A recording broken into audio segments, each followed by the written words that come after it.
નમસ્કાર, India news ગુજરાતમાં આપ સૌનું સ્વાગત છે અને હું છું આપની સાથે કિશન તિવારી। સમાચારોની શરૂઆત કરીએ આપણે સૌથી પહેલા મહત્વના સમાચારથી। વાત કરીએ આપણે સુરતની, તો સુરતમાં બહાર આવેલા નકલી નોટ કેસને લઈને રાજ્યના મંત્રી પ્રફુલ્લ પાનસેરિયાએ કડક પ્રતિક્રિયા આપી છે। તેમણે નકલી નોટનું રેકેટ ચલાવનારાઓને દેશદ્રોહી ગણાવી સ્પષ્ટ કહ્યું છે કે આવી ગેરકાયદેસર પ્રવૃત્તિ કોઈપણ સંજોગોમાં સહન કરવામાં આવશે નહીં। મંત્રીએ પોલીસની કામગીરીને બિરદાવતા જણાવ્યું કે જે રીતે પોલીસે આ રેકેટનો પર્દાફાશ કર્યો છે તે પ્રશંસનીય છે। તેમણે વધુમાં કહ્યું કે આસ્થા કે યોગના નામે ચાલી રહેલા ગેરકાયદેસર પ્રવૃત્તિઓ સામે કડક કાર્યવાહી કરવામાં આવશે અને કસૂરવારોને કાયદા મુજબ સખત સજા અપાશે। સાથે જ મંત્રીએ ઉમેર્યું કે ગણ્યા ગાંઠ્યા લોકોના આવા કૃત્યોને કારણે સારા સંતો અને યોગ ગુરુઓને પણ બદનામ ન કરવું જોઈએ અને કારણ કે અનેક લોકો સમાજમાં સકારાત્મક કામ કરી રહ્યા છે।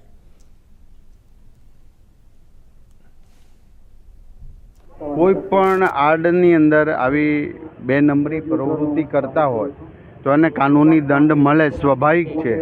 પછી યોગાના આડમાં હોય કે સામાજિક આડમાં હોય, પોલીસનું કામ કાનૂની રીતે કરી રહી છે।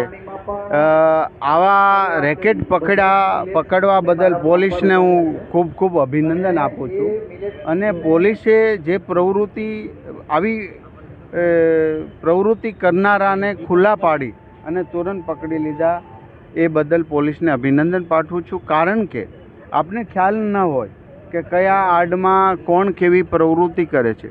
આ તો શુદ્ધ કહેવાય ને, શુદ્ધ ભાષામાં શુદ્ધ દેશદ્રોહીની પ્રવૃત્તિ, અશુદ્ધ દેશદ્રોહીની પ્રવૃત્તિ કરે તો એને ચલાવી લેવાય, કોઈ પણ સંજોગોમાં ચલાવી લેવાય નહીં। કારણ કે જ્યાં આસ્થાનું કેન્દ્ર હોય લોકો, કારણ કે બહુ સારા સંતો, બહુ સારા યોગ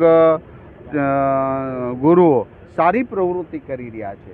કોઈક આવા આંગળીને વેઢે ગણાય કોઈ નીકળતા હોય તો એને ચોક્કસ કાનૂની રાહ પર દંડ મળવો જોઈએ। સત્ય છે એ બહાર આવશે અને પોલીસ સારી કામગીરી। તો હવે સમાચારોમાં તરફ આપણે આગળ વાત કરીએ કડીની, તો હાલ કડીથી એક મોટા અને